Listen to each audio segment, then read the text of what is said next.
Dante Moretti's fingers drummed against the mahogany conference table as his attorney droned on about import tariffs and shipping regulations. The wall of windows behind him showcased Manhattan's glittering skyline, a kingdom he'd built through equal parts ruthlessness and strategic brilliance. At 36, he commanded the most powerful crime family on the East Coast, and this morning's meeting would cement his control over the port of New York for the next decade. His phone buzzed for the third time in 10 minutes. Sophia. Again. Without looking at the screen, Dante reached over and silenced it, his jaw tightening with irritation. His wife had been increasingly needy lately, calling and texting about trivial matters that could easily wait until he came home. Headaches, dizziness, fatigue, always something. "Stop being so dramatic," he told her yesterday morning when she tried to explain that something felt wrong. "You're exhausted because you stay up too late watching those cooking shows. Take a nap." The memory didn't even register as he refocused on the contract before him. The Calabrese family had been circling his territory like sharks, and this deal would send a clear message. Manhattan belonged to the Morettis, and anyone who challenged that would face consequences. "The final signatures just need your approval, Mr. Moretti," his attorney said, sliding the documents across the table. Dante picked up his Montblanc pen, the weight of it familiar and satisfying in his hand. This was what mattered. Power, control, legacy. Everything else was just noise. His phone buzzed again. Sophia's name lit up the screen. "For fuck's sake," he muttered, declining the call without reading her message. Across the table, his underboss Marco raised an eyebrow but said nothing. Dante signed the contract with a flourish, each stroke of the pen representing millions of dollars and untouchable authority. When he finally looked up, he felt the satisfaction of a king surveying his empire. He had no idea that in 4 hours, a phone call from Mount Sinai Hospital would bring that empire crashing down around him. If you're enjoying this story so far, don't forget to hit the like button and subscribe. Drop a comment telling me where in the world you're watching from. I love hearing from you. Sophia Moretti stood in the kitchen of their Tribeca penthouse, one hand gripping the marble counter while the other pressed against her temple. The headache had started 3 days ago, a dull throb that had progressively worsened into something that felt like an ice pick driving through her skull. But that wasn't the worst part.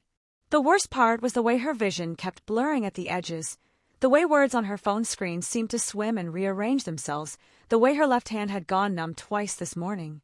She tried to tell Dante. God, how she tried. "I think something's really wrong," she'd said at breakfast, her voice small and frightened. "My head hurts so badly, and I'm seeing things, like, my vision goes strange, and—" "You're being dramatic, Sophia." He hadn't even looked up from his phone. "You always do this when I'm busy. It's stress. Take some ibuprofen." The words had stung worse than the physical pain. When had she become such an inconvenience to him? When had her concerns become dramatic instead of legitimate? At 28, Sophia had thought she understood what marrying into the Moretti family meant. The danger, yes. The secrets, absolutely. The constant security detail, and the whispered conversations that stopped when she entered a room. She'd accepted all of it because she loved Dante, or at least, she'd loved the man he used to be. 3 years ago, he'd been different. Attentive. Protective in a way that felt caring rather than controlling.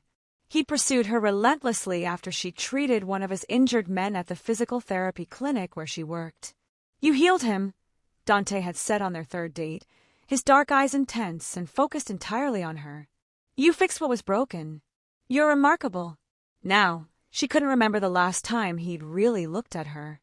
Really seen her. Sophia picked up her phone with trembling fingers and typed out another message. "Dante, please. I'm scared. Something is really wrong. Can you please just call me back?" She watched the message deliver. Watched it sit there unread.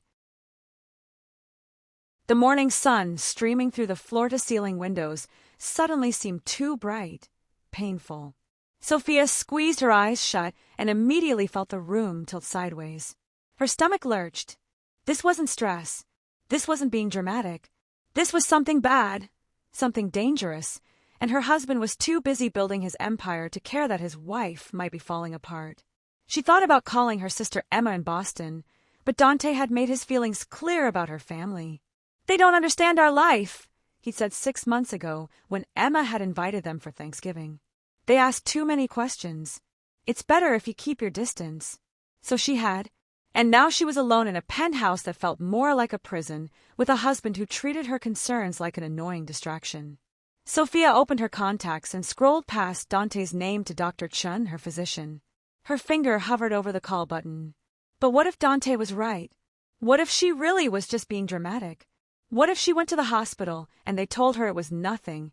And then Dante would be even more dismissive, even more convinced that she was crying wolf. The numbness in her left hand intensified, spreading up her arm. Sophia made a decision. She would drive to the clinic herself. Dr. Chin knew her medical history, would take her seriously, and if it turned out to be nothing, at least she'd have peace of mind without bothering Dante during his important meeting. She grabbed her purse and car keys, pausing at the hallway mirror. She looked pale, she realized. Dark circles shadowed her eyes, and her auburn hair, usually so carefully styled, was pulled back in a messy ponytail. When had she stopped taking care of herself? As she headed for the private elevator that led to the building's underground garage, her phone buzzed with a response. Finally, but it wasn't from Dante. It was from Marco, his underboss. Boss says he'll call you tonight. He's in important meetings all day. Sophia stared at the message, something cold and hard settling in her chest. She wasn't even worth a direct response. Dante had delegated communicating with his own wife. She typed back, "Tell him I tried." Then she stepped into the elevator and pressed the button for the garage, not knowing that she would never make it to Dr. Chen's office. Dante was 3 hours into back-to-back meetings when his phone rang with an unfamiliar number. He almost didn't answer. Unknown numbers usually meant problems he didn't have time for, but something made him pick up.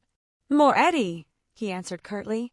"Mr. Moretti, this is Dr. Rachel Patel from Mount Sinai Hospital.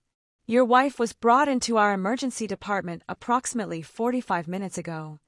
The world seemed to stop spinning. "What?" The word came out strangled. "What happened?"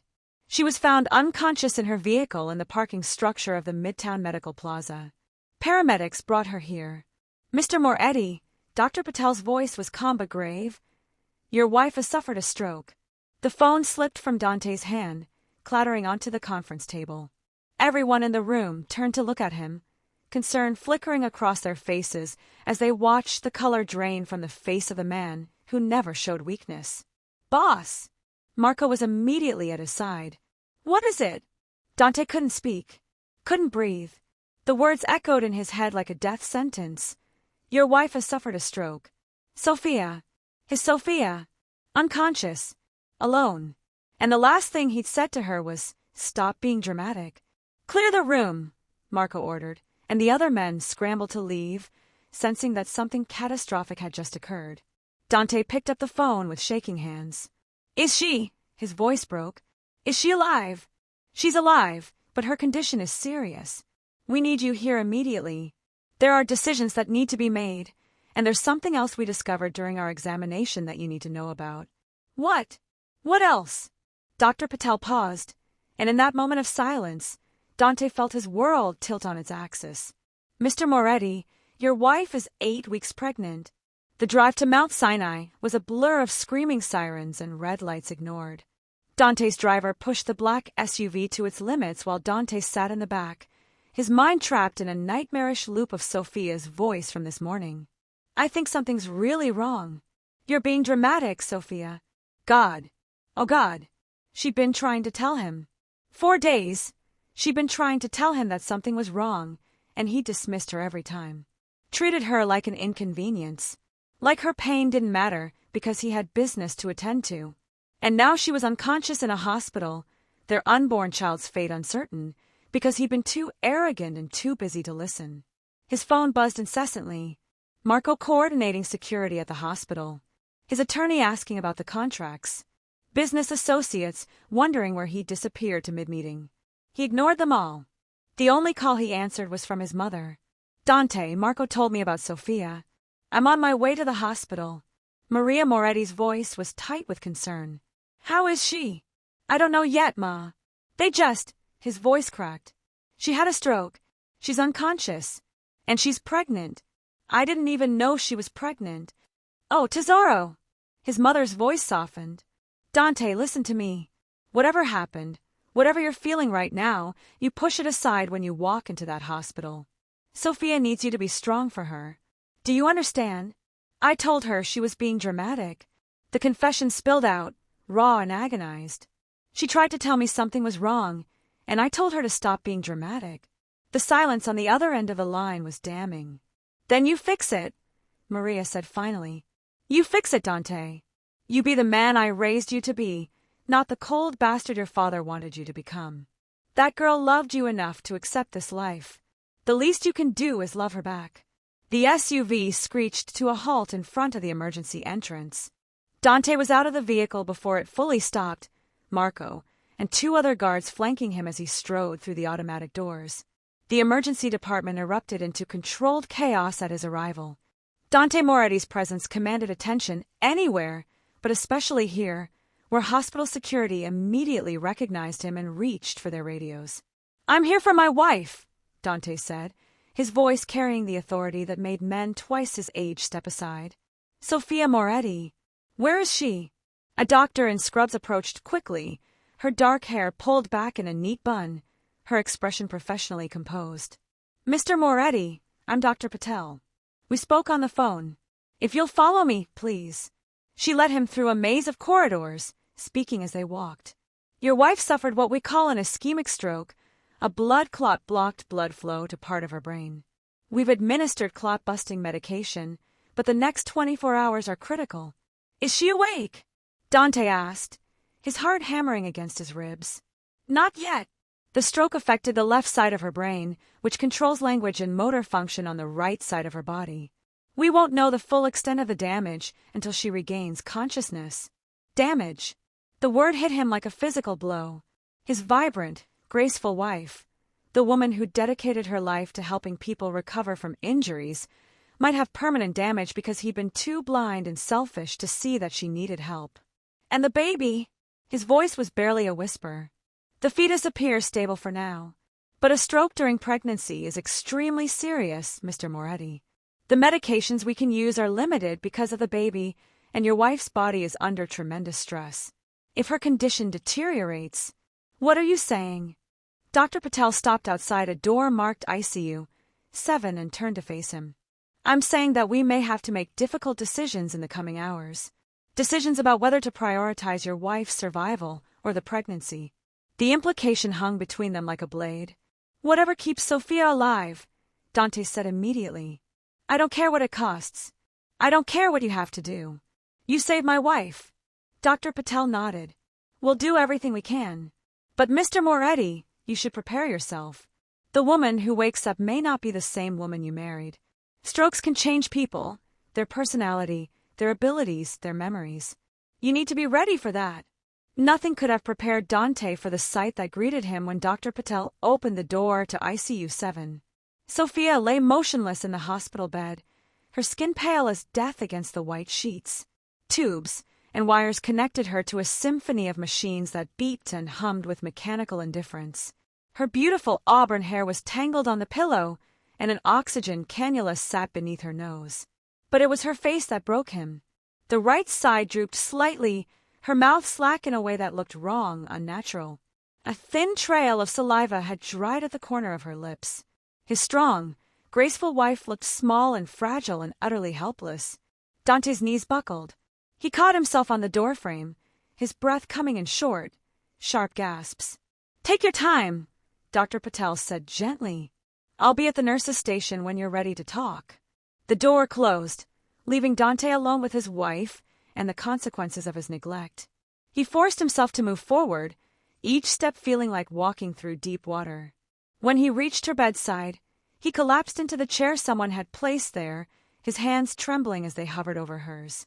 Her left hand was cool to the touch when he finally gathered the courage to take it. No wedding ring. They must have removed it for medical procedures. That simple absence felt like another loss. Sophia, he whispered, his voice breaking. Bella, I'm so sorry. I'm so fucking sorry. The machines beeped their steady rhythm. Sophia didn't stir. You tried to tell me, Dante continued, tears streaming down his face unchecked. You tried so many times, and I didn't listen. I was too busy, too focused on deals and territory, and things that don't matter at all compared to you. He brought her hand to his lips, pressing a desperate kiss to her knuckles. I called you dramatic. I made you feel like you couldn't trust your own body, your own instincts. And now you're here, and our baby, God, Sophia, we're going to have a baby, and I didn't even know. You must have been so scared, so alone, trying to figure out how to tell me when I could barely be bothered to answer your calls. The weight of his failures crushed down on him. He built an empire, commanded the respect and fear of hundreds of men, controlled millions of dollars in legitimate and illegitimate business. But he'd failed at the one thing that actually mattered, being a husband worth having. I don't know if you can hear me, Dante said, his voice raw with emotion. I don't know if you'll ever forgive me. But I swear to you, Sophia, I swear on my father's grave, on everything I hold sacred, if you come back to me, I will spend the rest of my life proving that I can be the man you deserve. The man I used to be before power made me forget what really matters. He stayed there, holding her hand, watching the rise and fall of her chest, for hours that felt like lifetimes. Nurses came and went, checking vitals and adjusting medications. Dr. Patel returned with updates that all essentially said the same thing: wait and see. His mother arrived near midnight, taking one look at Sophia before pulling Dante into the hallway. Have you eaten anything? Maria demanded. I'm not hungry. Don't be stupid. You're no good to her if you collapse. She pressed a coffee and a sandwich into his hands. Eat, then tell me everything the doctor said. Dante filled her in between mechanical bites of food he couldn't taste. His mother listened, her face grave. And the pregnancy? She asked. 8 weeks. I didn't. His voice broke. She didn't tell me. Or maybe she was trying to, and I was too busy to notice. I can't remember the last real conversation we had, Ma. I can't remember the last time I asked her about her day, or held her without it leading to something else, or just saw her. Maria cupped his face in her hands, forcing him to meet her eyes. Then you start now. You start seeing her now, even if she can't see you back. You talk to her, you tell her about your day, you read to her, whatever it takes. People in comas can hear, Dante. They know when someone is there. What if she doesn't wake up? The question came out small, terrified. Then you make sure the last thing she heard from you was love, not dismissal. His mother's voice was firm. But she will wake up. That girl is stronger than you give her credit for. Over the next 12 hours, Dante lived in that hospital room. He held Sophia's hand, read to her from the cooking magazine she loved, played the Italian songs his grandmother used to sing. He told her about their baby, about the nursery he would build, about the life they would have. He also made calls, the kind of calls that would reshape his entire organization. He promoted Marco to handle day-to-day operations. He delegated every responsibility that had once seemed so crucial. He did what he should have done months ago. He made room in his life for what actually mattered. At 3:47 a.m. on the second day, 31 hours after the stroke, Sophia's fingers twitched in his hand. Dante's head snapped up from where it had been resting on the edge of her bed. Sophia? Bella, can you hear me? Her eyelids fluttered. Nurse! Dante shouted, not taking his eyes off his wife's face. Dr. Patel! Someone! Medical staff flooded into the room, but Dante refused to let go of Sophia's hand as her eyes slowly opened, unfocused and confused. Mrs. Moretti, Dr. Patel said, shining a light in Sophia's eyes. Can you hear me? Squeeze your left hand if you understand. Sophia's fingers tightened around Dante's. Good. Excellent. Don't try to talk yet. We have a breathing tube we're going to remove. Just stay calm. The next few minutes were a flurry of medical procedures. When the tube was finally removed and Sophia could breathe on her own, Dr. Patel stepped back. Mrs. Moretti, do you know where you are? Sophia's voice, when it came, was slurred and weak. Hose? Pidal. Yes. You had a stroke. Do you remember your husband? Sophia's eyes slowly found Dante's face. For a terrible moment, he saw no recognition there, just confusion and fear. Then, slowly, something shifted in her expression. Dan. T.E. His name came out garbled, the right side of her mouth not quite cooperating, but it was the most beautiful sound he'd ever heard. I'm here, Bella, he said, tears streaming down his face. I'm right here, and I'm not going anywhere. Ever again. Sophia tried to speak again, but Dr. Patel gently intervened. Let's not push it just yet. Mrs. Moretti, you're going to be very tired and confused for a while. That's completely normal. We're going to run some tests to see how the stroke affected you, but for now, just rest. You're safe. As the medical team filed out, Dante remained at Sophia's side, still holding her hand. I'm sorry, he whispered. God, Sophia, I'm so sorry.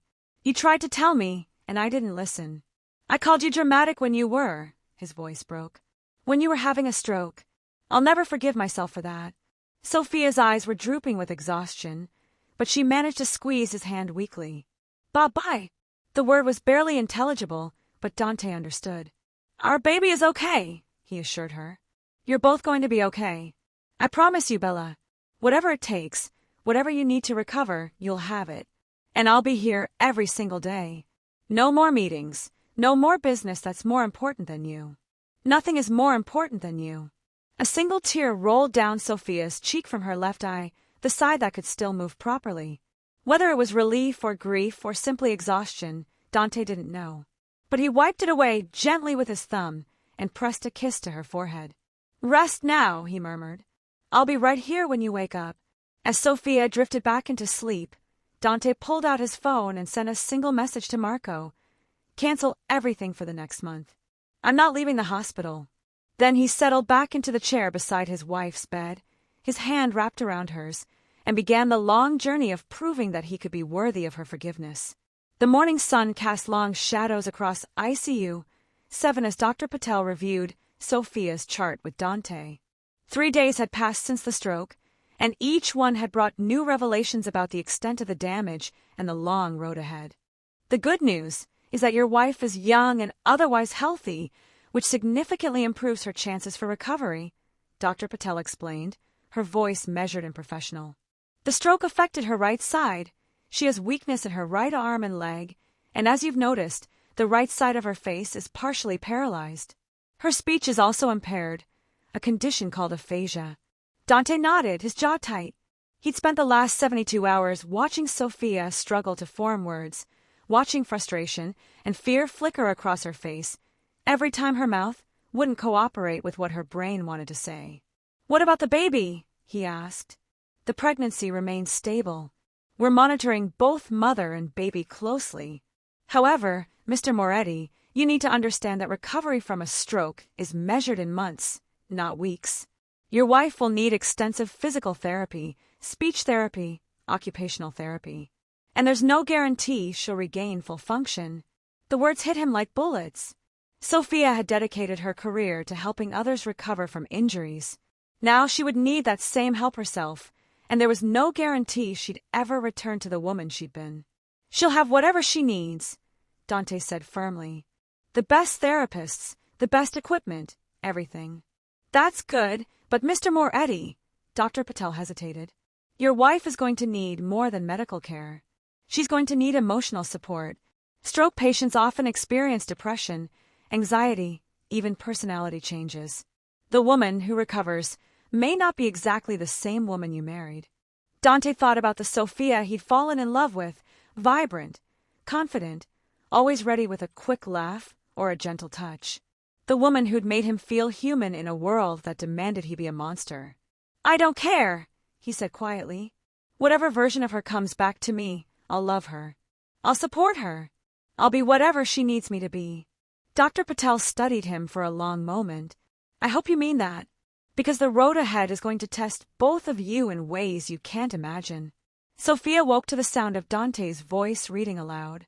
It took her a moment to focus, to push through the fog that seemed to permanently cloud her thoughts now. When her vision cleared, she saw him sitting in the chair beside her bed, a cooking magazine open in his lap. Season the osso buco with salt and pepper, he read, his deep voice stumbling slightly over the Italian words. Brown in olive oil until... Dan. Tea. Her voice came out slurred wrong. Even after 3 days, she couldn't get used to the way her mouth refused to cooperate. He looked up immediately, his dark eyes lighting up. You're awake. How are you feeling, Bella? How was she feeling? Terrified, trapped in a body that no longer obeyed her commands. Furious at herself for not going to the hospital sooner, for worrying about bothering Dante instead of trusting her instincts. Devastated by the knowledge that she was pregnant, something that should have been joyful, discovered in the worst possible circumstances. Tired, she managed to say. It came out more like Taida, but Dante seemed to understand. I know. That's normal. He set the magazine aside and reached for her left hand, the one that still worked properly. Dr. Patel says you're doing well, considering everything. They're going to start physical therapy in a few days. Sophia felt tears prick her eyes. Physical therapy. She'd spent years administering it to others, helping them regain strength and mobility. Now she would be the patient, struggling through exercises that should be simple, dependent on others for things she'd once taken for granted. Hey! Dante was immediately on his feet, leaning over her, his free hand gently wiping away the tears that spilled down her left cheek. The right side of her face remained maddeningly numb. It's okay to cry, Bella. You've been through hell. Bye, she whispered, her left hand moving instinctively to her stomach. The baby is fine, Dante assured her, his voice thick with emotion. Strong heartbeat. Dr. Patel says the pregnancy is progressing normally despite everything. Sophia closed her eyes. She should be happy. She'd wanted a baby for so long, had been trying to work up the courage to tell Dante for 2 weeks after she'd taken the test. But discovering it this way, in a hospital bed after a stroke, felt like a cruel joke. I'm sorry, Dante said suddenly, and when Sophia opened her eyes, she saw tears streaming down his face. God, Sophia, I'm so sorry. You tried to tell me something was wrong, and I didn't listen. I was so focused on that fucking poor deal that I couldn't see what was right in front of me. You could have died because I was too arrogant and too stupid to pay attention to my own wife. Sophia wanted to speak, to tell him it wasn't entirely his fault, that she should have gone to the hospital anyway, that she'd been afraid of bothering him because their marriage had become so fragile. But the words got tangled in her damaged brain, coming out as frustrated, unintelligible sounds. Don't try to talk, Dante said gently. Just listen, okay? I know I can't fix this. I know I can't take back the last 6 months of being a terrible husband. But I swear to you, Sophia, I swear on our baby's life, I'm going to be better. I'm going to be the man you deserve. He pressed her hand to his lips, his eyes never leaving hers. I've already made changes. Marco is handling the day-to-day operations. I'm not leaving this hospital until you do, and when we go home, I'm going to be there. Really there, not just physically present while my mind is somewhere else. You and our baby are my priority now. The only priority. Sophia wanted to believe him. God, how she wanted to believe him. But she'd heard promises before, had watched him slowly drift away despite his assurances that work would settle down, that things would get better. Still, looking into his eyes now, she saw something she hadn't seen in months. Genuine fear. Not the calculated wariness of a man navigating dangerous territory, but raw, human terror at the thought of losing her. Maybe this time would be different. Or maybe the stroke had damaged more than just her body. Maybe it had broken her ability to trust, too. If you're hooked on this story, make sure to subscribe and turn on notifications so you never miss an upload. Your support means everything and helps me bring you more emotional stories like this one. Dr. Sarah Chen arrived at the hospital on the 4th day, summoned by Dante's explicit instructions. I want the best stroke rehabilitation specialist in the country. Money is no object. She was a petite woman in her 50s with kind eyes and a no-nonsense demeanor that immediately put Dante on edge.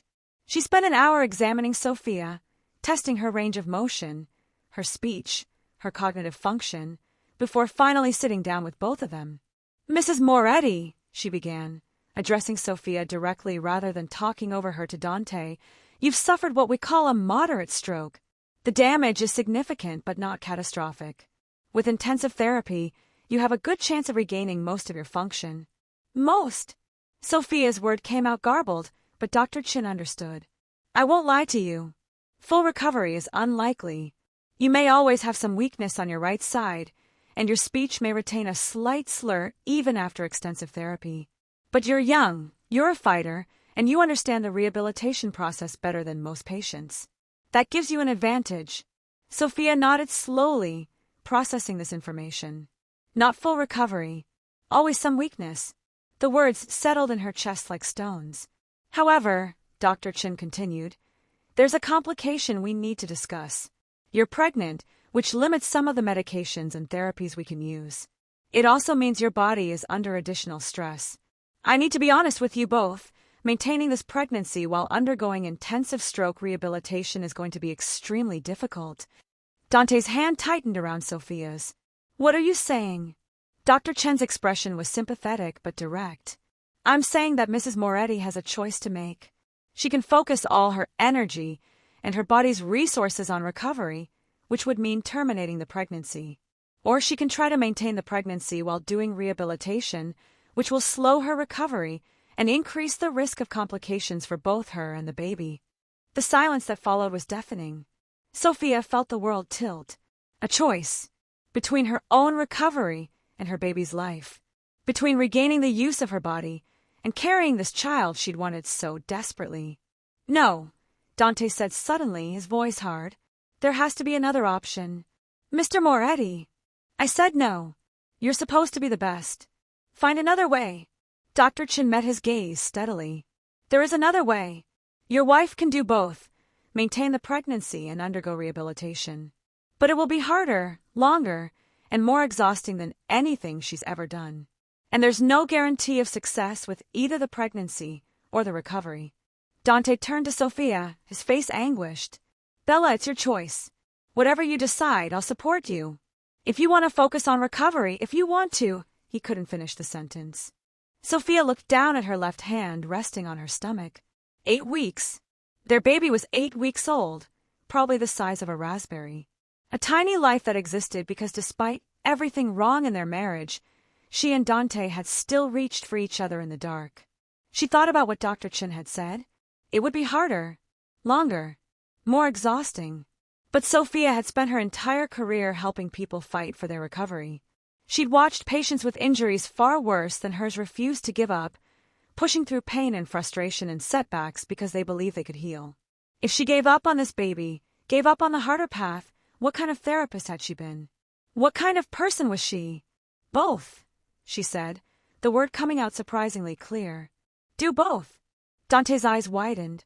Sophia, you don't have to. Both, she repeated, more firmly this time. She squeezed his hand with her left hand, willing him to understand. Our baby. My life. Both. Dr. Chin nodded slowly. Then we start tomorrow. But Mrs. Moretti, I need you to understand what you're committing to. The therapy will be intensive, 4 to 6 hours a day. It will hurt. You'll be exhausted constantly. There will be days when you want to quit, when you feel like you're not making progress, when the frustration becomes overwhelming. And through all of it, you'll be growing a baby, dealing with pregnancy symptoms, and managing the hormonal changes that come with that.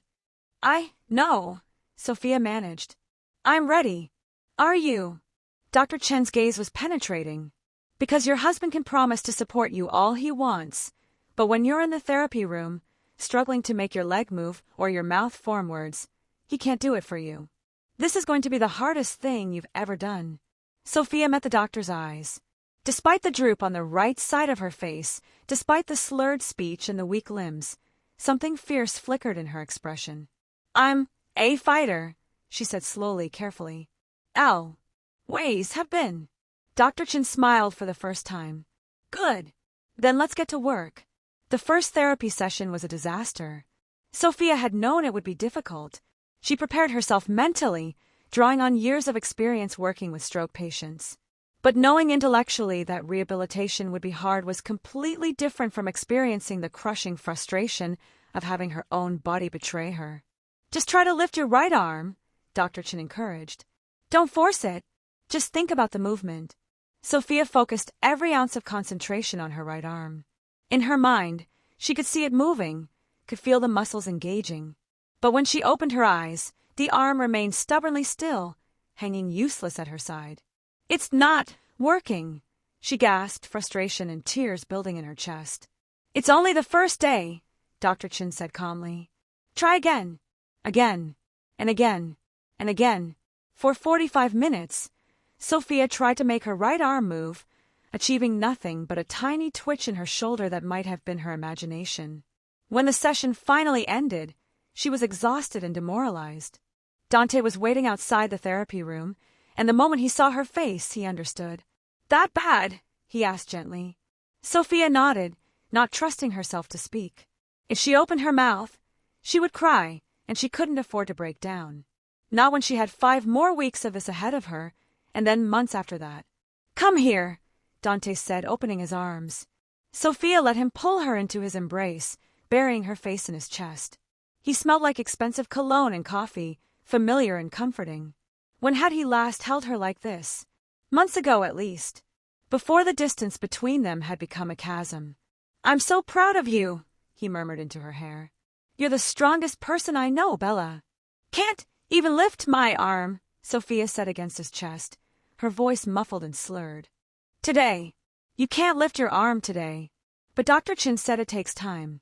You know this. You've told dozens of patients the same thing." He was right. She had said that, had believed it when she was the one standing on the other side of the therapy table. But believing in someone else's potential for recovery was so much easier than believing in her own. What if I can't? The fear she'd been suppressing finally escaped. What if the baby too much? What if I fail? Dante pulled back enough to look at her face, his hands cupping her cheeks gently. "Then we adjust. We find a different way. But Sophia, I've watched you help people who were told they'd never walk again get back on their feet. I've seen you refuse to give up on patients everyone else had written off. You're not going to fail. You're going to fight, and you're going to win, because that's who you are." Sophia wanted to believe him, wanted to feel the confidence he had in her. But all she felt was tired and broken and scared. "Rest," Dante said, guiding her back toward her hospital room. "You have another session this afternoon. For now, just rest." As Sophia lay in the hospital bed, her left hand resting on her still flat stomach, she thought about the tiny life growing inside her. The baby didn't know that its mother had had a stroke, didn't know that the next several months would be a brutal fight for survival and recovery. All the baby knew was that it was loved and wanted, even if its parents' marriage was broken, even if its mother's body was damaged. That would have to be enough. The days blurred together into an exhausting routine. Therapy in the morning, physical therapy to strengthen her right side, occupational therapy to relearn basic tasks like buttoning shirts and holding utensils. Lunch, which Dante insisted on feeding her even though she could manage with her left hand. More therapy in the afternoon, speech therapy to retrain her mouth and tongue to form words clearly. By the end of each day, Sophia was so exhausted she could barely keep her eyes open. The pregnancy added its own challenges, morning sickness that lasted all day, fatigue that made the already exhausting therapy even more brutal, and the constant worry about whether she was doing too much, pushing too hard. But slowly, impossibly, she began to see progress. On day 7, her right hand twitched when she willed it to move. On day 10, she managed to lift her right arm 3 inches off the therapy table. On day 14, she spoke a full sentence with only a slight slur. "I want to go home." Dr. Chin had smiled at that. "Soon. Once you can walk with a cane and manage basic self-care, we can transition you to outpatient therapy." Dante had been there for every session, watching from the corner of the room with an expression that mixed pride, guilt, and determination. At night, he slept in the chair beside her bed, refusing offers of a proper cot from the nursing staff.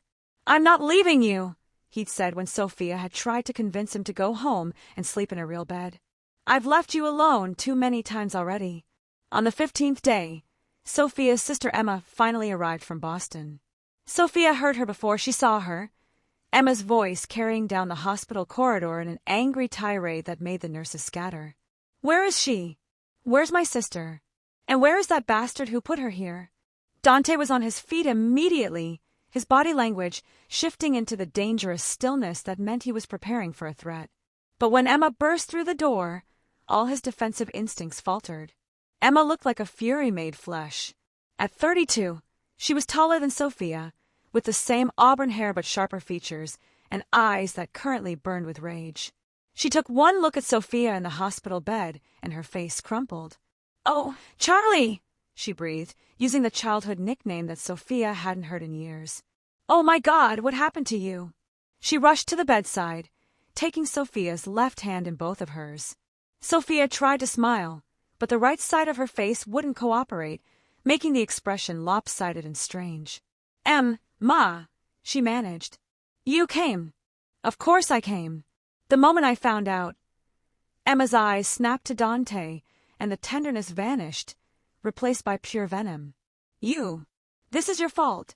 Dante's jaw tightened, but he didn't argue. You're right. Don't you dare agree with me like that makes it better. Emma stood, putting herself between Dante and Sophia. I told Charlie not to marry you. I told her that your world was dangerous, that you'd break her heart. But I never imagined you'd be so negligent that you'd ignore your wife having a stroke. Emma, please. Sophia tried to intervene, but her slurred speech made the words hard to understand. No, Charlie. I'm done being quiet. Emma turned back to Dante. She called me, 2 weeks ago. She said she didn't feel right, that something was wrong with her body. I told her to see a doctor. She said she would, but she also said she didn't want to worry you because you were busy with work. Each word was a knife to Dante's chest. I didn't know. Because you didn't ask. Emma's voice rose. When was the last time you actually asked your wife how she was feeling? When was the last time you had a real conversation with her that wasn't about your schedule or your business? Dante's hands clenched at his sides. Everything Emma was saying was true, and that made it impossible to defend himself. Ma. Sophia's voice was stronger now, fueled by frustration. Not his fault. My choice. Your choice to ignore your symptoms because you'd been conditioned to think your needs didn't matter. Emma shot back. Charlie, you had a stroke. You're pregnant, and you're still defending him. He's here, Sophia said. He's been here. Every day. Oh, well, that makes everything okay then. Emma's sarcasm was biting. He ignored you until you nearly died, but now he's playing the devoted husband. How noble! That's enough. The voice came from the doorway, where Maria Moretti stood, her small frame somehow commanding attention. She'd been visiting daily, bringing food and books in her quiet, steady presence. Emma turned to face her. With all due respect, Mrs. Moretti. No respect is needed, just honesty. Maria walked into the room, her gaze sweeping from Emma to Dante to Sophia. You're right to be angry. My son has been a fool. He nearly lost his wife because he forgot what matters. But standing here throwing accusations isn't helping anyone, least of all Sophia. I'm supposed to just forgive him? Emma demanded. No. You're supposed to support your sister while she recovers and let her decide what she wants to forgive. Maria's voice was firm. Right now, Sophia needs family around her who aren't fighting. She needs peace and support, not drama. Emma looked at Sophia, who nodded tiredly. The confrontation had drained what little energy she had. Fine, Emma said finally, but I'm staying here. I took a leave of absence from work. I'm not leaving until Charlie is better. Good, Maria said. She'll need you. Dante, who had remained silent during the exchange, finally spoke. There's a guest room at the penthouse. You're welcome to stay there. I'd rather sleep on the street, Emma said coldly. Then I'll book you a hotel room nearby, Dante replied, his voice carefully neutral. Whatever you need. As Emma settled into a chair on Sophia's other side, shooting poisonous glares at Dante whenever he got too close, Sophia felt something tight in her chest begin to loosen. Her sister was here. Dante was here. Maria was here. For the first time since the stroke, she wasn't alone. And maybe, just maybe, that would be enough to get her through the long road ahead. The breakthrough came on day 23. Sophia was in physical therapy, working with Dr. Chin on walking. She'd managed a few steps with the walker before, but her right leg remained weak and uncoordinated, forcing her to drag it behind her like dead weight. Let's try without the walker today, Dr. Chin suggested. Just me and a cane. Sophia felt panic flutter in her chest. Without the walker, she had nothing to catch herself if she fell. Nothing but Dr. Chen's steadying hand in the cane. I can't, she said. You can. Your balance has improved significantly. You're stronger than you think. Sophia looked at Dante, who sat in his usual corner. He nodded encouragingly. You've got this, Bella, he said. I'm right here if you need me. Sophia took a deep breath and gripped the cane with her left hand. Dr. Chin positioned herself on Sophia's right side, her hands ready to catch her if needed. Small steps, Dr. Chin coached. Lead with your left foot. Sophia stepped forward with her left foot. So far, so good. Now the right foot. She focused every ounce of concentration on making her right leg move, on lifting it, on placing it down.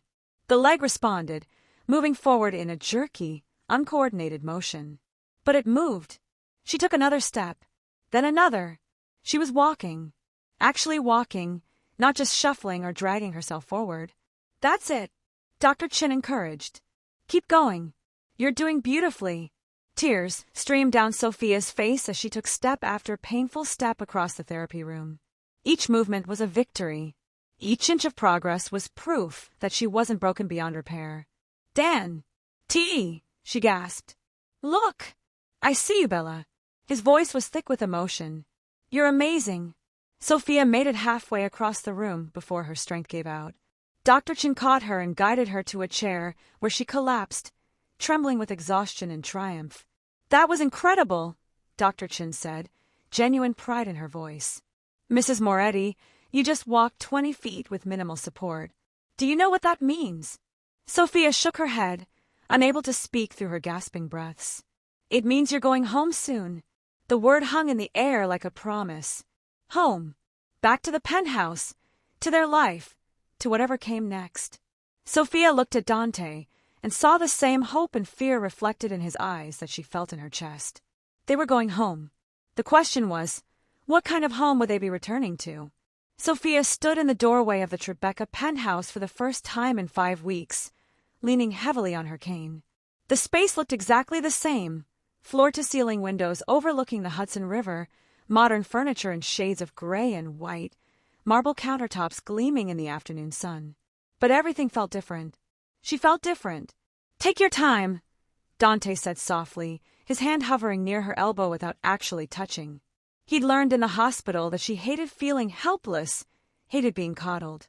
But the instinct to protect her was still there, written in every line of his body. Sophia took a careful step forward, then another. The cane clicked against the hardwood floor with each movement, a steady rhythm that marked her progress. 23 steps from the elevator to the living room. She'd counted them in her head during the drive home, preparing herself. Emma followed behind them, carrying Sophia's bag from the hospital. She'd maintained a cold distance from Dante for the past 3 weeks, speaking to him only when absolutely necessary. But Sophia had caught her sister watching Dante during therapy sessions, seeing the way he never missed a session, the way he celebrated every tiny victory, the way he looked at Sophia like she was the only thing in the world that mattered. I hired a nurse to help during the day, Dante said as they entered the living room. Her name is Patricia. She'll be here in the mornings to help with. No, Sophia interrupted, her speech clearer now after weeks of intensive therapy, though still slightly slurred. No, nurse. Dante's brow furrowed. Bella, Dr. Chun said you'd need help with. Emma here. You here. Don't need nurse. Sophia's jaw set stubbornly, and Dante recognized the expression. It was the same one she'd worn when she'd insisted on walking without the walker, when she'd refused to give up during the hardest therapy sessions. Okay, he conceded. No nurse. But if it gets to be too much. Won't, Sophia said firmly. Emma set the bag down and moved to Sophia's side. Charlie, maybe a nurse isn't such a bad idea. At least for the first few weeks, while you're adjusting. Said no. Sophia looked between them, frustration flickering across her face. I'm not helpless. Stop treating me like I am. The words hung in the air, sharp and true. Dante felt them like a slap. Of course. Sophia had spent her entire career helping people regain their independence after injuries. Now everyone around her was trying to take that independence away, even with the best of intentions. You're right, he said quietly. I'm sorry. You tell us what you need, and we'll follow your lead. Sophia's expression softened slightly. Thank you. As Emma helped Sophia settle onto the couch, Dante's phone buzzed. He glanced at it and saw Marco's name. Business. Territory disputes. The port contract that had consumed his attention while his wife was having a stroke. He declined the call without a second thought. You can answer, Sophia said, watching him. It's not important. Dante, nothing is more important than being here with you. Marco can handle it. He sat down in the chair across from her, his eyes never leaving her face. I meant what I said at the hospital, Bella. You and our baby are my priority now. Everything else is just noise. Sophia studied him for a long moment, as if trying to determine whether he meant it. Then, slowly, she nodded. Over the next few weeks, they fell into a new rhythm. Sophia attended outpatient therapy 4 days a week, physical therapy in the mornings, speech therapy in the afternoons. The other 3 days, she worked with a therapist who came to the penthouse, practicing the exercises Dr. Chun had prescribed. Dante restructured his entire life around her schedule. He worked from home, taking calls from his office down the hall while Sophia did her therapy sessions. He learned to cook simple meals when Emma wasn't there, following recipes from Sophia's magazines with endearing incompetence. He accompanied her to every doctor's appointment, asking questions and taking notes like a diligent student.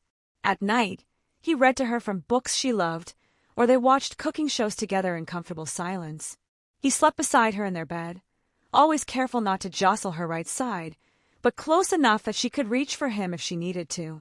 The intimacy wasn't physical. Dr. Chin had warned that exhaustion and pregnancy hormones would likely kill Sophia's libido, and the stroke had added layers of self-consciousness about her body. But there was an emotional intimacy building between them that hadn't existed in years, maybe ever. They talked, really talked, about everything and nothing. About their childhoods, their fears, their dreams for the baby. About the ways they'd failed each other and the ways they wanted to do better. I stopped asking, Sophia said one evening, about 2 months after coming home from the hospital.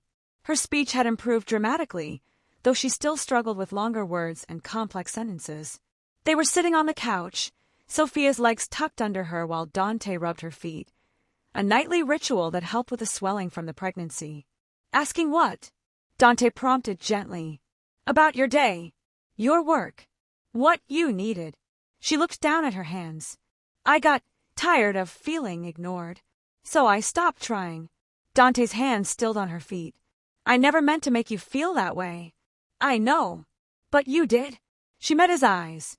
I felt invisible. Like I was just there to look pretty at events. To warm your bed. Not a real person with needs. The words cut deep because they were true.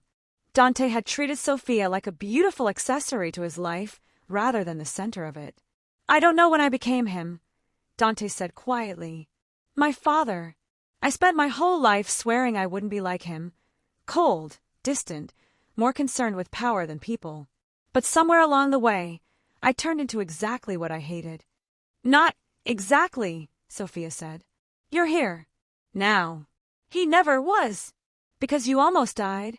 I shouldn't have needed that wake-up call, Sophia. I should have been here all along. Sophia shifted on the couch, wincing slightly as the baby kicked. She was 4.5 months along now, her belly just beginning to show.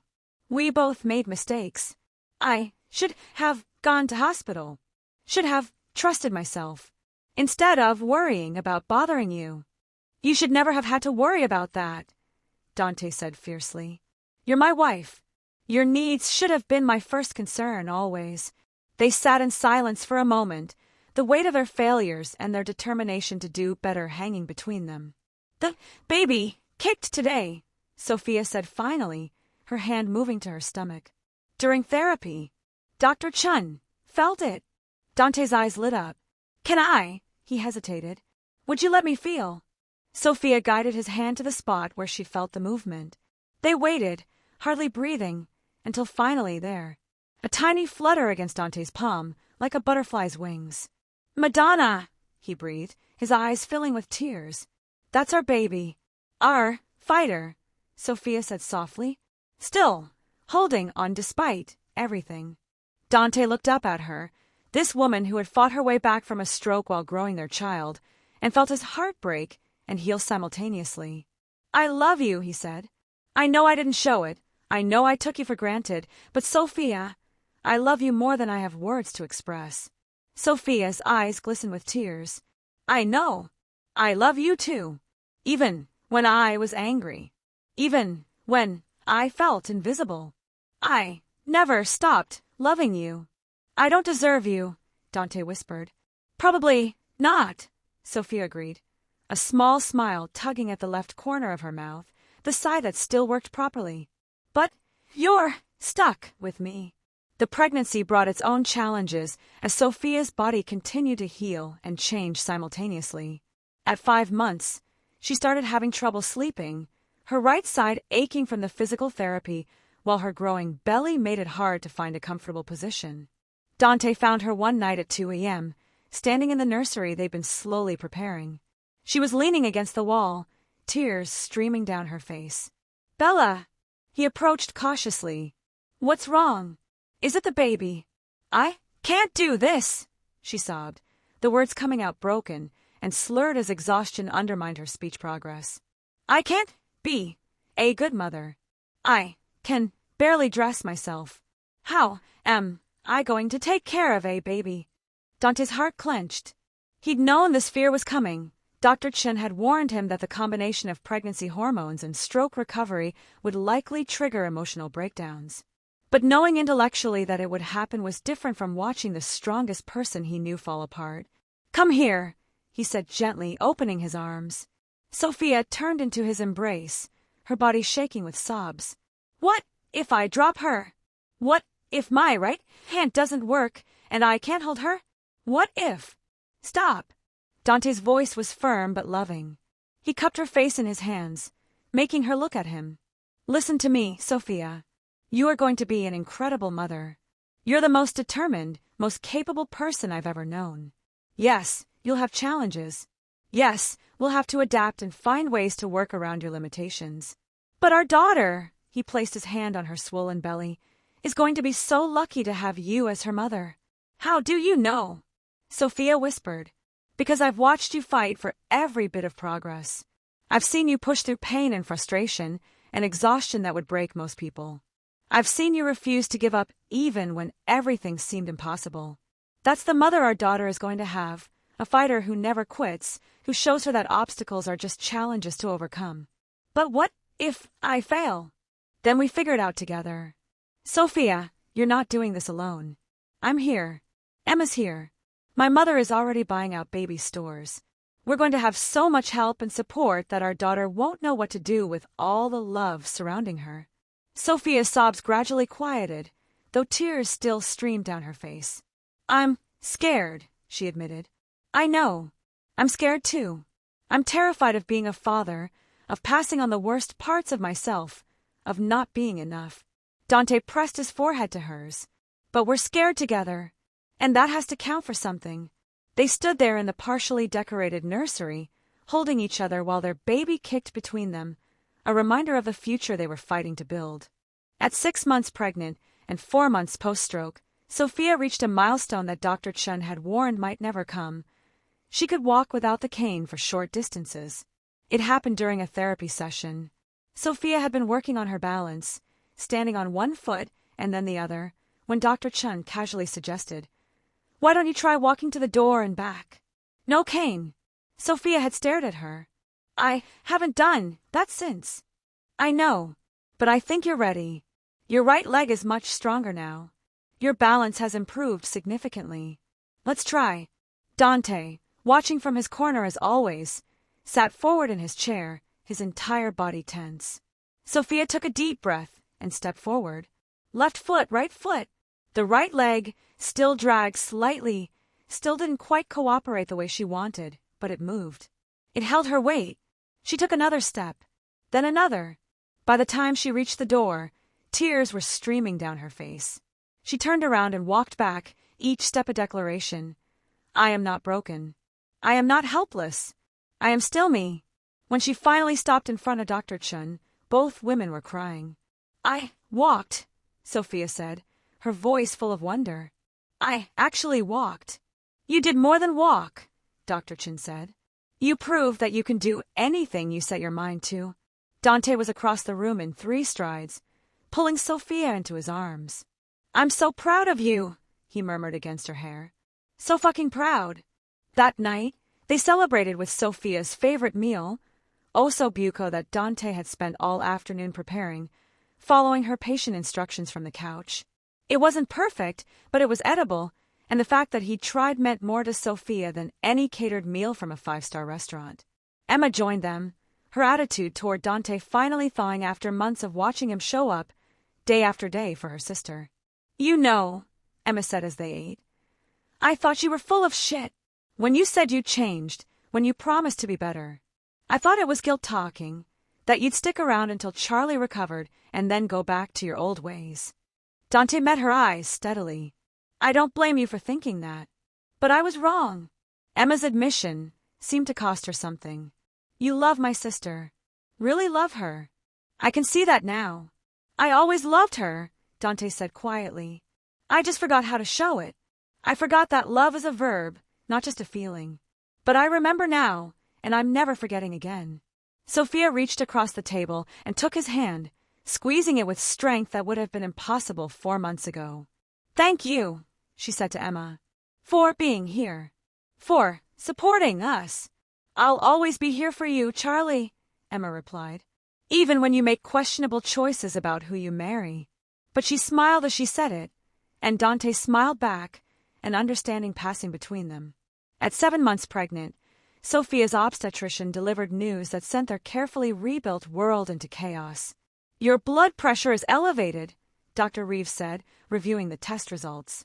"Combined with a protein in your urine, I'm concerned about preeclampsia." Sophia felt ice flood her veins. Preeclampsia. She knew what that meant: dangerous complications for both mother and baby. Possible early delivery. Hospital bed rest. "How bad?" she managed to ask. "We caught it early, which is good. But Mrs. Moretti, given your stroke history and your ongoing recovery, this is a serious concern.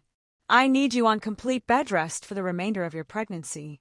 No therapy sessions, no walking without assistance, no stress." "No. Therapy." Sophia's voice rose.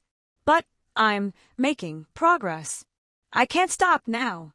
"You have to," Dr. Reeves said firmly. "I know it's not what you want to hear, but your health and your baby's health have to come first. The physical strain of therapy right now could trigger a full preeclampsia crisis, which could be life-threatening for both of you." Dante's hand found Sophia's and gripped it tightly. "We'll do whatever you recommend," he said. "Whatever keeps them both safe." The drive home was silent, Sophia staring out the window with an expression that broke Dante's heart. He knew what this meant to her. Giving up the therapy sessions was like giving up her autonomy, her progress, her proof that she was healing. Once they were back at the penthouse, Sophia made her way slowly to the bedroom and sat on the edge of the bed, her shoulders slumped in defeat. "I was doing so well," she said quietly. "I was getting better.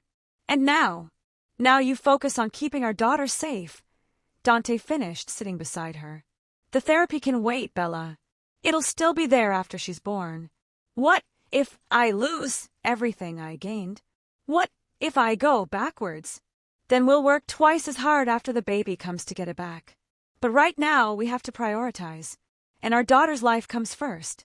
Sophia nodded slowly, but Dante could see the fear and frustration in her eyes. She fought so hard to regain her independence, and now it was being taken away again. The next 2 months were the hardest of their marriage. Sophia was confined to bed, allowed only to get up for bathroom breaks and brief walks around the penthouse. Her muscles, which she'd worked so hard to strengthen, began to weaken again. Her speech, which had improved so much, started to slur more as depression set in. Dante worked from the bedroom, his laptop set up on a desk he'd moved in so he could be near her. Emma had extended her leave of absence, refusing to leave until the baby was born. Maria visited daily, bringing food and gossip and a steady, calming presence. But Sophia was drowning in frustration and fear, and nothing anyone did seemed to help. "I hate this," she told Dante one night, tears streaming down her face. "I hate being helpless. I hate that I can't even walk across the room without someone watching me. I hate that I'm failing at everything." "You're not failing at anything," Dante said fiercely. "You're keeping our daughter alive. You're enduring something incredibly difficult with grace and strength. That's not failing, Bella. That's succeeding in the most important way possible." "It doesn't feel like succeeding." Dante climbed into bed beside her, careful not to jostle her swollen belly. "Tell me about her," he said. "Tell me about our daughter. What do you think she'll be like?" Sophia was quiet for a long moment. Then, slowly, she began to speak. "She'll be strong. Like both of us. She'll have your eyes and your stubbornness." A small smile tugged at her lips. "She'll be a fighter. She already is. She gets that from her mother," Dante said. "The strongest fighter I know." They talked late into the night, painting pictures of the future, their daughter's first steps, her first words, her first day of school. They talked about the kind of parents they wanted to be, the kind of home they wanted to build. And slowly, Sophia's depression began to lift, replaced by anticipation and hope. At 37 weeks, Sophia's water broke. It was 3 a.m, and Dante was instantly awake at her gasp of surprise. "Dante," she said, her voice clear despite the early hour. "It's time." The next hours were a blur of hospital corridors and contracting pain, of nurses and doctors and monitoring equipment. Emma and Maria arrived within the hour, taking up positions in the waiting room while Dante stayed by Sophia's side. Labor was brutal. Sophia's weakened right side made pushing difficult, and at one point the baby's heart rate dropped, sending the medical team into controlled panic. But Sophia fought through it all with the same determination she'd shown during her stroke recovery. "You can do this, Bella," Dante murmured, holding her left hand while she pushed. "You're almost there. She's almost here." At 6:47 a.m., their daughter entered the world with a cry that seemed impossibly loud for such a tiny creature. "She's perfect," Dr. Rees announced, placing the baby on Sophia's chest. "Congratulations." Sophia looked down at the squirming, red-faced infant and felt her entire world shift on its axis.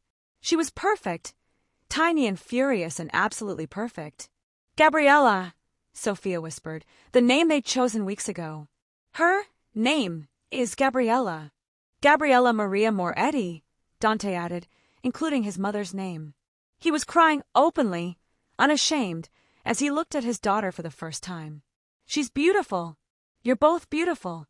The nurse helped Sophia adjust her hold on the baby, compensating for the weakness in her right arm. Gabriella immediately settled against her mother's chest, her cries quieting to soft whimpers. "She knows me," Sophia said in wonder. "Of course she does," Dante said.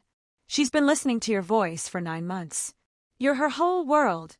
As the medical team finished their work and Emma and Maria were allowed in to meet the newest Moretti, Dante sat beside Sophia's bed, his hand covering hers where it rested on Gabriella's tiny back. This moment, this perfect, exhausted, overwhelming moment, was worth every mistake, every hardship, every painful step of the journey that had brought them here. 6 months later, Sophia stood in the kitchen of their penthouse, preparing dinner while Gabriella played in her bouncer nearby. Her right hand still didn't work perfectly, probably never would, but she'd adapted, learning to chop vegetables and stir pots with her left hand while her right hand provided stability. She'd returned to physical therapy 3 months after Gabriella's birth, and while her progress was slower than before, she was making steady gains. She could walk without a cane now, though she still limped slightly. Her speech was clear enough that strangers couldn't tell she'd had a stroke, unless they listened carefully. The doorbell rang, and moments later, Emma's voice called out, "Where's my favorite niece?" "Kitchen," Sophia called back, her pronunciation clear and strong. Emma appeared in the doorway, immediately scooping Gabriella out of her bouncer. "There she is. Charlie, she's gotten so big since last week." "She's growing too fast," Sophia agreed, watching her sister cuddle the baby. "I can barely keep up." Speaking of keeping up, Emma set Gabriella back down and turned to face her sister. "I need to talk to you about something." Sophia's heart sank. She recognized that tone. "You're going back to Boston." "My leave is up, and they need me back at the firm." "I've been gone almost a year, Charlie. I have to get back to my life." Sophia nodded, understanding even as her chest tightened with loss. Emma had been her rock through the stroke recovery, the pregnancy, the difficult postpartum months. The thought of not having her sister here every day was terrifying. "I know you have to go," Sophia said, "and I'm so grateful you stayed as long as you did. But," Emma prompted, seeing the fear in her sister's eyes. "But I'm scared. What if something happens and you're not here? What if I can't handle Gabriella on my own? Charlie! Emma took her sister's hands. You've been handling her mostly on your own for the last 3 months. I've just been here as backup. You're an amazing mother. Yes, you have to do some things differently than other moms. But that doesn't make you any less capable. I dropped a bottle yesterday, Sophia admitted quietly. My right hand just let go, and I stood there watching it fall, unable to catch it, while Gabriella cried because she was hungry. And what did you do after you dropped it? I got another bottle. Fed her. Cleaned up the mess. Exactly. You adapted. You problem-solved. That's what good mothers do, Charlie. They figure it out. Emma squeezed her hands. And you're not doing this alone. Dante is here.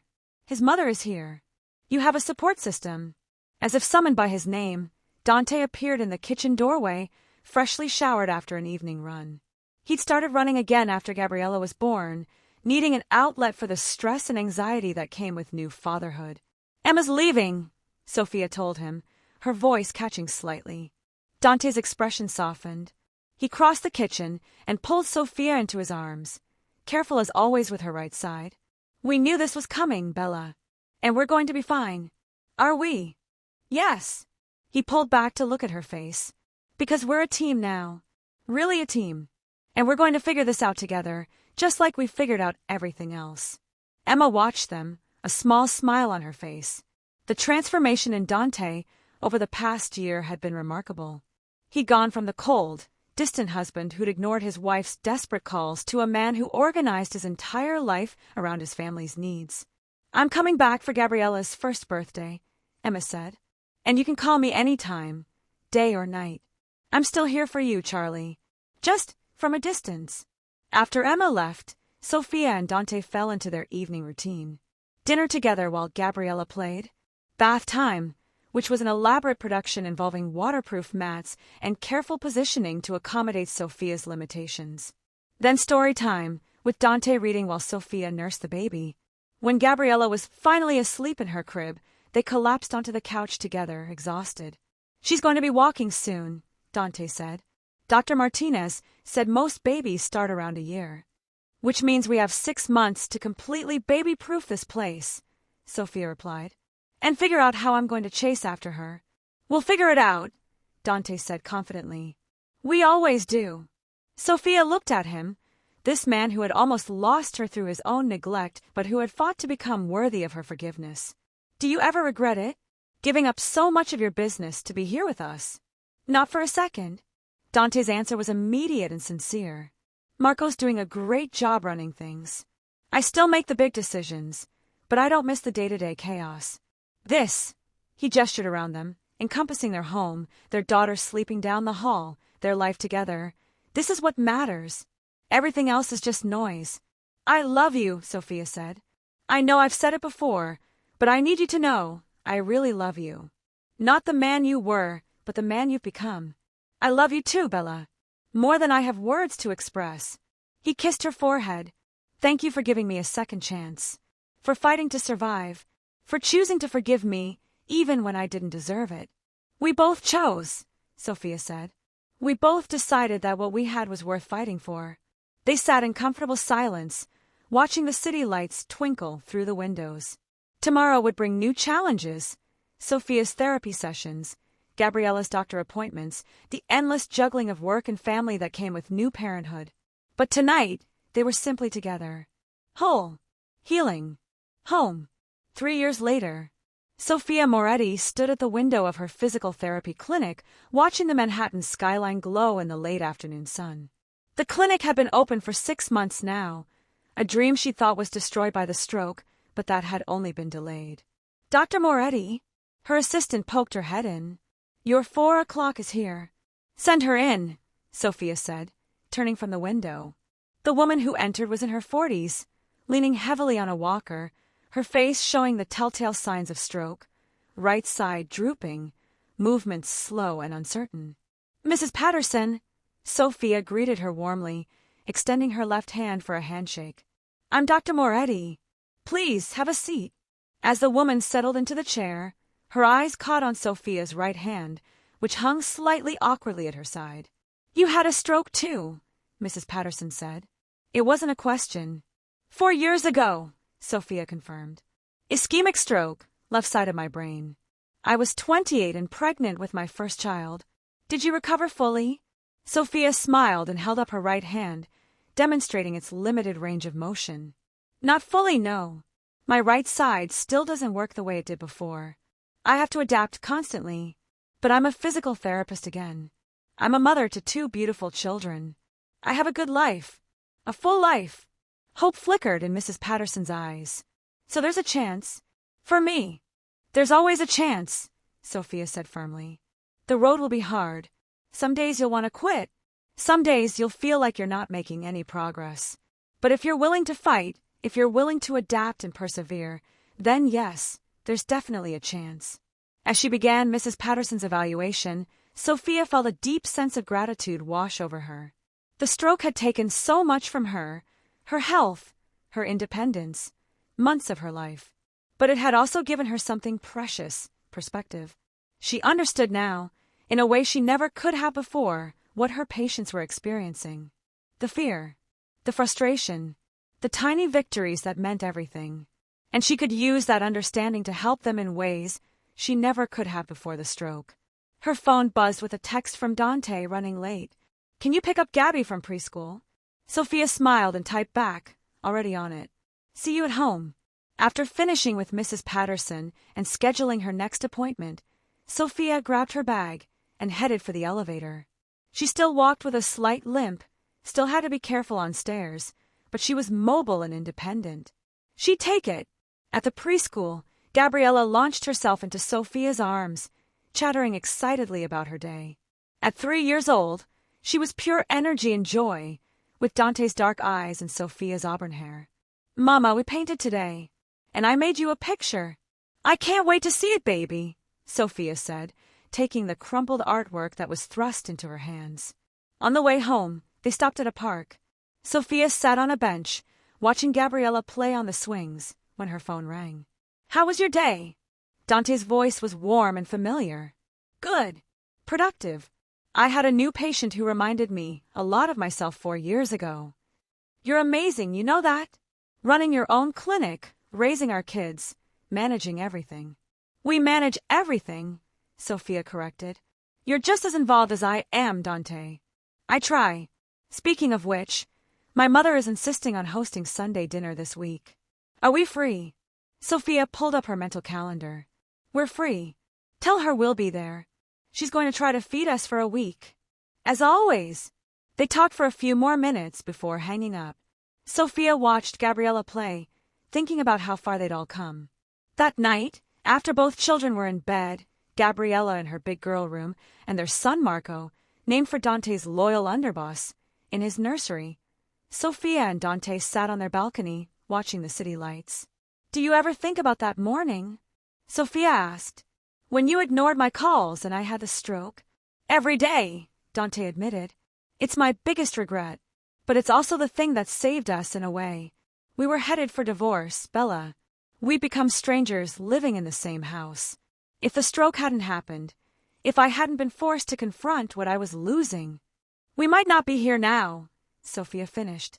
I hate that it took you almost dying for me to wake up, but I'm grateful every single day that I got the chance to make it right. Sophia leaned her head on his shoulder. We both got a second chance. Not everyone does.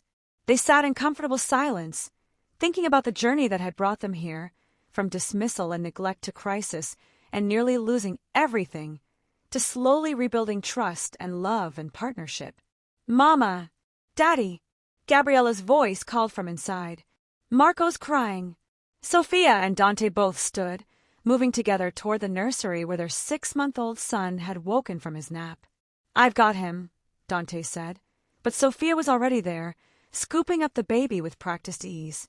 We've got him, she corrected, and they shared a smile over their son's head. This was their life now. Not perfect. Sophia's stroke had left permanent effects that she dealt with every day. But it was good. It was full. It was everything that mattered. And when Sophia thought back to that morning 4 years ago, when she'd stood in this same penthouse trying desperately to tell her husband that something was wrong, she felt a complex mix of emotions. Anger at Dante for not listening. Frustration at herself for not trusting her instincts sooner. Grief for what was lost. But also gratitude. Because that terrible day had broken them down completely, forcing them to rebuild from scratch. And what they'd built was stronger, truer, and infinitely more precious than what they'd had before. Stop being dramatic, Dante had said that morning. But Sophia hadn't been dramatic.